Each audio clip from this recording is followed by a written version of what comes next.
this is something that I have grown a lot in my perspective as a gym owner. People who are the most talkative are not always the best at sales because their energy is put into talking and not into listening. And the best salespeople listen really well. Letting people get a large outstanding balance is not doing them a kindness because you're just giving them a really, really hefty bill that they're going to have to pay back. And that's really hard for most people to do. So keeping people current is actually the kind thing.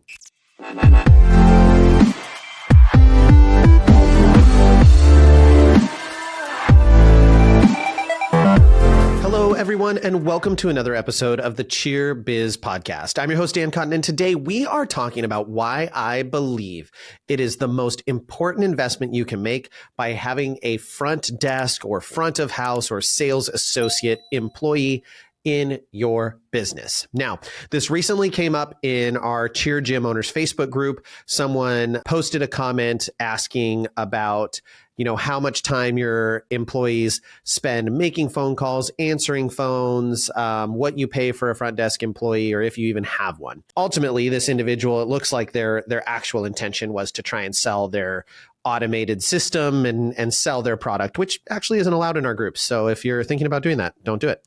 You have to be one of our sponsors in order to promote anything like that in our groups. But it stirred up a really good conversation because a lot of people started talking about, why they do or don't. This is something that I have grown a lot in my perspective as a gym owner. So when we first started our gym, we took over our old building before we moved into the new one.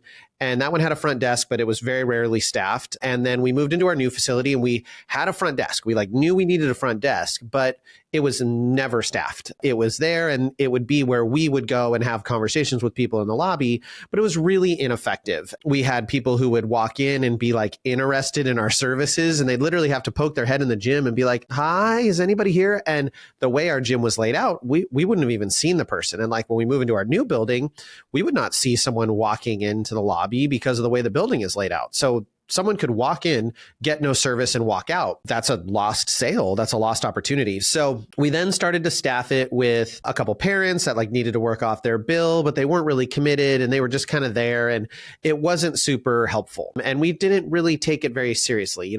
It was something that we didn't really value. It was just kind of oh, well, we should do this, so we're going to. We didn't provide any training. We didn't do that kind of stuff. I want to say it was 2018, something around there where we really were nope, we need to change. We need to change this process. And we reformatted our facility. We took out the front desk. We actually cut a hole in a wall, turned a room into a front of house office area, check-in area. And it works perfect. It's really quite awesome, actually. And we tasked an employee to be in charge of that from a managerial perspective, the front of house. The very first employee we had do it, she really took it under her wing and spent a lot of time on it and systemized it. And then she ended up leaving and we hired someone else to be in charge of that. And she had a couple different front of house people who were under her and she systemized it. And then she's now gone on and is coaching at a college and still does some work for us. And now we have our current head sales associate working at our facility and she works 90% of our hours that we're open and we have someone in that position. It is an absolute game changer. It is the best investment you can make. They will have a huge return on investment. And they will not only be a great investment financially, they will be a great investment from the perspective of your time and your energy and your sanity if you get the right person in place and you have the right systems built for them to be successful. So number one, why do I say that they are so valuable? Well, sales. We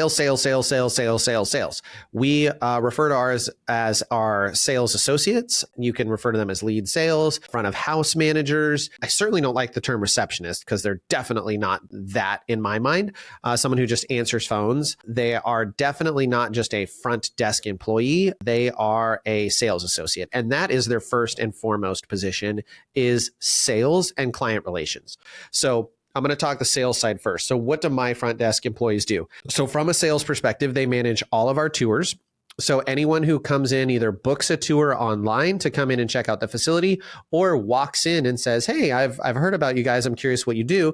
Then they run them through our sales process and we give them a tour of the facility, talk to them about their interests and what it is they're trying to get, do a quick skill evaluation, and then prescribe what services that we provide would be the best fit. And that in and of itself is incredibly valuable. Just that, being able to sell prospective clients and not have it be me. And they've done sales training and they have our tour system. They have all of that and they do a really amazing job. My current lead sales associate is a former cheer mom. She is not an all-star coach. I coached her daughter for I think 10 years, a really long time. And her daughter now works for us as well. In fact, it's almost a family affair with them. Her other daughter comes in and helps out all the time as well. They do fantastic, but she does the skill evaluations, even though she's not a cheer coach. Why? Because I trained her and she knows what to look for now. It's not that hard to see that a kid has a standing back handspring or has a tuck or doesn't have any skills or can do a back walkover and recognize those things and recommend the right classes for them. So you don't have to be some highly skilled coach. And she knows that if someone comes in who's pretty good and they're interested in teams, that I'm going to have an opinion and I'm also going to want to look at their skills, and it works just fine.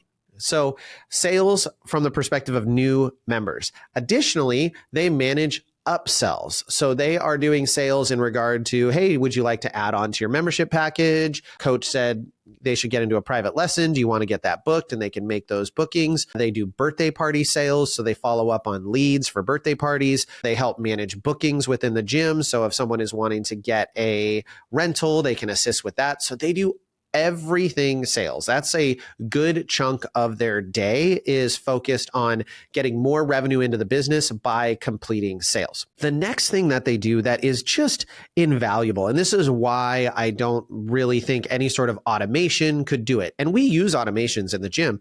I love automations. We use automated email marketing. We have some automated text messaging options. We have all sorts of automations built in, and they're fantastic. I'm not saying don't use them, but an automation doesn't build a personal connection. And that is what having someone at your front desk, front of house, whatever, having someone who is there or a group of someones who are there consistently that create a relationship, that learn athletes' names, that can smile and wave and ask them how their day is and talk to the parents about how their day is going and have those conversations, that actually is valuable. I had one gym owner who, I don't know if it was in this comment or another, who was like, I can't get my front desk staff to stop talking to the parents. I need them to do work and stop talking.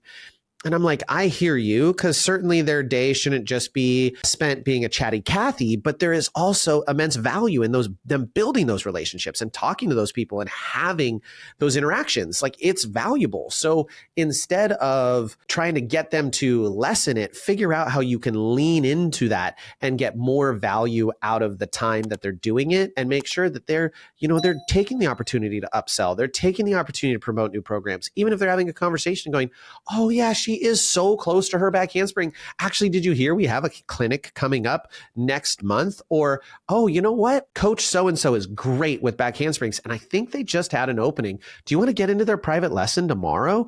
Right? Those things, and having someone who's good at that and can do that naturally is worth their weight in gold. And this is why I say having the right person in place, because they can do amazing at sales. And they don't have to be the biggest people person in the world. They don't have to want to talk to every single person. Our lead sales associate, like, she's fantastic, but she is actually a lot like me. Like, she has those moments where she's like, please don't talk to me. I'm like at capacity. I need another cup of coffee before I can tolerate anyone else's nonsense. She still does great. So I don't think that should be a disqualifier. Like, if you were to see me at a party, Tori and I went to a Halloween thing last night, and all the adults were hanging out and talking, and I was the DD, so I'm just kind of standing around, and everyone's being loud and chatting and talking, and I just kind of sat back and listened and chime in here or there. But I'm not a center of attention kind of person in that environment. I'm more than happy to just listen and watch and see people interact. But that doesn't mean I can't make sales. I absolutely can make sales. I really enjoy making sales and talking to people and getting to know them. So you don't have to be crazy outgoing and want to talk to people all the time to be good at sales. And to some extent, people who are the most talkative are not always the best at sales, because their energy is put into talking and not into listening. And the best salespeople listen really well. So again, back to that, their number one role is to sell, sell, sell, sell. And that is what they can really make a huge difference in on that. And then their number two role is to build those relationships. We want them creating friendships, creating relationships. And by doing that, they're going to build retention. And when you have those relationships with every single step along their journey in your business, people are more likely to stay for a long time. And ultimately, that's what we are looking for, aside from just delivering a great product and how we want to positively impact kids' lives. From a business perspective, the best client is one you have for 10 years versus the client that you have for 1 month. So we certainly want longevity in our clientele, and that is going to come by having relationships. It's much easier to quit a membership than it is to quit a friendship. The third thing that they do for us is collections and tracking. And this is making sure that, one, we're taking attendance, which from a liability perspective is absolutely fantastic. So they help manage that, which there are systems like iClass Pro does have check-in systems and things, but they still want to be tracking it and staying on top of it. And then working on the collections, making sure that billing went through, that no one is behind, that when an athlete has been absent for more than 2 classes, that there is an actual personal phone call. Hey, how is Susie feeling? Having those interactions and tracking what's going on in the gym, as well as collections. So I put it on mine about a month ago. I said, hey, run an aged accounts report, check where things are at, and let's get to work on getting those accounts settled. And she crushed it. Like, she just ran it. She started calling people. Hey, your card expired. I don't know if you know that. Let me get a new card on file. And within the night, we had reconciled and fixed like 13 outstanding accounts that if I hadn't put her on it, she wouldn't have gotten taken care of because I was too busy doing other things and Tori was busy doing other things. And so it just is one more resource for you. And I will tell you, having someone whose job it is to do that, but do it kindly, someone who has relationships, who understands people, is absolutely critical, especially if you're like me and Tori, who are generally empathetically leaning. And so to have someone who's a little less bleeding heart about it, who's going to say, okay, totally fine. I totally understand, but I still need to get a card on file, as opposed to, oh, well, we can work it out. Yeah, we'll work with you. But most of the time that turns into a challenging circumstance and you're really not doing someone a favor. I've talked about it before, and this is out of the realm of front of house associate or front desk employee, whatever, but letting people get a large outstanding balance is not doing them a kindness, because you're just giving them a really, really hefty bill that they're going to have to pay back. And that's really hard for most people to do. So keeping people current is actually the kind thing. This is why I think having a front of house employee is so important. They convert sales, they increase your length of engagement, and they collect on outstanding balances and track important things within the gym. It just makes a huge difference.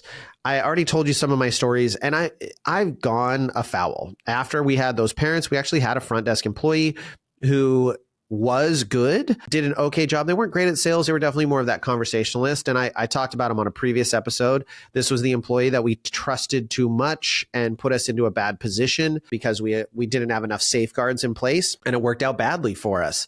So if you're going to do this, when you do this, I should say, or if you've already done it, create the systems and training and processes will make your business so much more effective, and it will make them more effective at their job. It will decrease the friction for your clients. It will decrease the friction for you and your staff. It will make things just so much easier. So make those systems, get them trained, get them in place, and spend the money. Before you buy another piece of equipment, before you buy that $8,000 super upgraded tumbling trampoline that also turns into a car. I'm being somewhat tongue in cheek here, but equipment is great. I buy lots of equipment, especially for my camp stuff, but equipment is oftentimes there is equipment that you want, and then there is equipment that you need. And most of the time it ends up being in that equipment that you want realm, unless it's like a safety issue. A lot of times it's equipment that you want. Spend that money on someone who is going to truly bring in revenue right away is such a better investment. And I've bought lots of mats over the years and then can't point to how much money that mat singularly has made me. So the front of house employee, the sales associate, they will pay themselves off very, very quickly if you use them in the right way.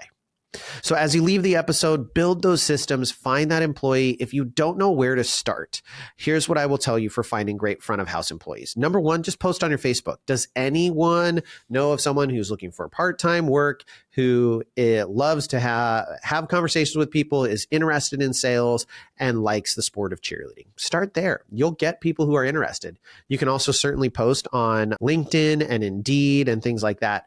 People are going to respond a lot better to things like management position or a lead position than they are just going to be a employee, like front desk employee or receptionist position. You're going to get less really great qualified applicants. But I had a client who just went through this. She lost her front of house person. She put it up online and she had like 60 applications. No joke, 60 applications. She interviewed a couple. They were both pretty good. So like, you can find it. You can find these people. There are good people out there, and there's very likely good people right inside your business. I'm not a big believer that you should never hire a cheer parent. You just have to hire the right cheer parent if you're looking to bring someone into those positions. There are people who will do a great job, who will be respectful of people's privacy, who won't air people's dirty laundry, anything like that, won't cause drama. And there are also people who might. So you have to be selective, but just start by posting on Facebook. Does anyone know someone looking for part-time work? Build those systems. You can do it. And I promise you, if you do it and you do it the right way, you will see an immediate difference. If you need help, reach out to NextGen. We have all the systems to help you get a front desk employee in place and rocking and rolling much faster. So reach out, book a call to learn more about the Academy. We only have a few spots open right now because our coaches are also busy helping amazing gym owners grow. But if you are interested, make sure you reach out, use our book a call link on our website. And last but not least, get registered for our conference in Vegas. It is this coming January of 2025. It's going to be amazing and you are not going to want to miss it. All right, everyone, I hope you enjoyed it. And with that, we'll catch you on the next episode.